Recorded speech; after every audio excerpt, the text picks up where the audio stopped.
Hey everyone, welcome to the Wellor channel. Today I'll show you how to fix error null x47 in Steam. There are a few solutions.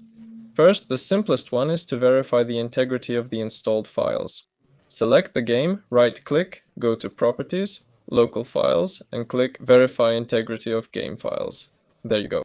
Also, try verifying the integrity of the library.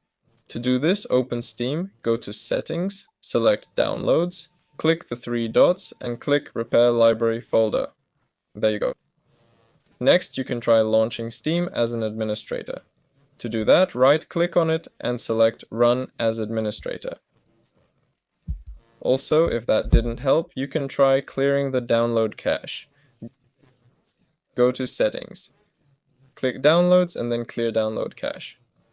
But before you click it, make sure nothing is currently downloading, otherwise what's already downloaded will be lost.